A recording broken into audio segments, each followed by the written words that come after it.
the battlefield. It wasn't the army that killed the most people, well, I killed everybody, but it was the last army on the battlefield. In other words, it became a battle of intimidation. What can I do to scare you to the point that you run? You know, what's the strongest thing that you've got in the world that drives you? Get all the way down to the bottom of this Maslow's hierarchy of needs. What are you going to do? Take your next breath. If you think you're going to die, you're going to do something about it. If you can run correctly, that's what I want to do. So I want to convince you that you need to run. And when you show up on the battlefield at about 1,000 yards, see that big brass gun back there? I'm going to start shooting that one. And I'll shoot that at you about 300 to 600 yards. I'm going to change from solid shot to a canister shot. What I do know is it's probably not going where I'm pointing. So it is not a very accurate weapon as opposed to the long range. So the question is, which do you think was the weapon of choice? It was this one. But let me play Paul Harvey. There's several people who have named him here. Tell you the rest of the story. Okay? I can load this in 15 seconds. My long rifle, it takes a minute and a half. That means that I can shoot at least 4 times every shot I give here. So that becomes a very decisive factor. How many balls can I put in here?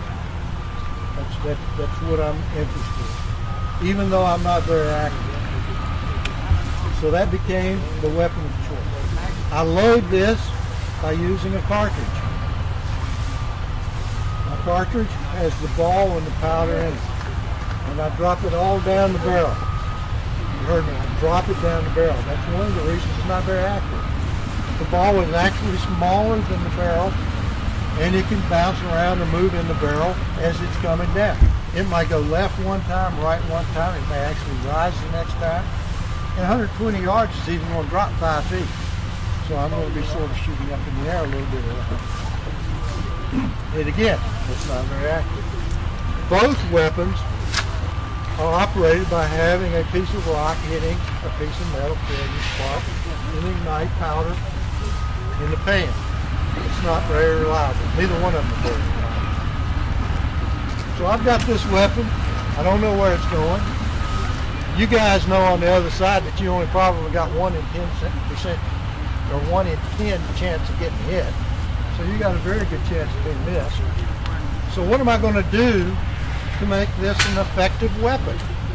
Lots of guys. Exactly. I'm going to take a lot of guys and I'm going to put them shoulder to shoulder. And they're going to stand there and they're going to look at a whole bunch of other guys standing shoulder to shoulder. But you know, my accuracy doesn't get any better. I'm still going to miss more than I hit. Significantly more than 100 yards. So what am I going to do? Well, there's a couple of things. I'm going to want to try to move forward if I can. So I'm going to look for weaknesses in the opponent's line, or my officers are going to look for weaknesses in the opponent's line and try to move forward when they see those weaknesses. Now, at 60 yards, I may hit 4 out of 10 people. So the closer I get to more accurate, this is going to become. And one of the things that I want to do, though, is I don't want you to come at me like that. So I'm going to do something we call volley firing. Now, volley firing is I've got, say, 500 guys out there, and I have 100 shoot, 100 reload, 100 shoot, 100 reload. So what I'm doing is I'm keeping lead in front of me. Hopefully, you won't advance. The other thing that I'm going to be able to do is that if I do see that weakness and I'm fairly close, I can drop and get a command of charge bayonet. You got 500 guys coming across the field, shoulder to shoulder, pointing a bayonet at your belly. What are you going to do? Stand around and talk? Who won? Yeah, the one that did the bayonet. Exactly. I won because I'm the last army standing on the battle. And that's how I would put it together. I have a few other advantages too.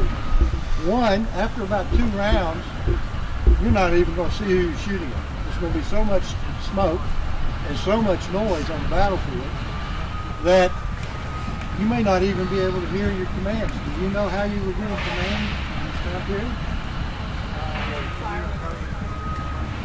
Just move and not. You have fife and drums. But you might not be able to hear them. But if you're standing shoulder to shoulder, you would be able to pass the commands by word of mouth down that line. So you would actually enhance. So that is how you would fight. That's what the victory was. This is the weapon of choice. Again, it's not very reliable. But what do you say I go back here and see if it'll go off? Okay. All right, let's walk back here. The first command I would be getting would be half-cock fire lock, and I pull it back. You heard the click. That's a safety position, so it's not going to go off. The next command would be handle cartridge. Reach back, grab the cartridge. Pull it out. Wait for my next command, which would be prime powder. I would dump the powder in the pan. I would shut pan, and be the next command, cast about, charge with cartridge. Everything again goes down the barrel. Quick draw ramrod, ram down cartridge, return, ramrod, shoulder, fire line. Now what I'm doing is my officers or sergeants at the end of the line are waiting till they see older men like this when they know they're ready to fire. They'll give 3 commands. Make ready, take aim, and fire. Sometimes it's a little noisy, sometimes it's not. Sometimes people cover their ears, otherwise, then we'll go back. Make ready, take aim, fire. Now, what did I say about reliability? Oh, wow. I did get a little bit of a spark, but it didn't hit the command. Now, if I've got 500 guys standing out there shoulder to shoulder, is anybody going to know that it didn't go off except me? So that's, again, one of the advantages. So what I'm going to do is just try it again. Make ready. Okay. Fire. That was a real life experience as to what these guys would have to face with. You know, I was lucky I didn't have to pull the flint out or something like that. I would be glad to answer any questions that you might have at this point. And I would be glad to let anybody hold it. Did you do that on purpose? No. No? No, it just didn't want to play. You got it? All right. There's no strap there. Yes, you can put a strap on it.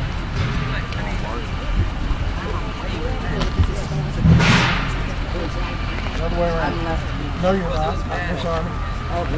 You don't know what you're aiming at. Remember, it's not accurate. So, but if you're left-handed, see, it's because all the sparks. They'll never hold it like this, like a machine gun. No. You're going to get all that up in your feet. Well, some of it coming out this way. But that's why there's no left-handed people. Because that goes into your face. Go right in your face. Yeah, exactly. Now, what's your calibers on this? Does it make any difference? This one is a stronger bill, so it's about a 75 caliber. Pretty close to an inch ball. The French down there is a 69.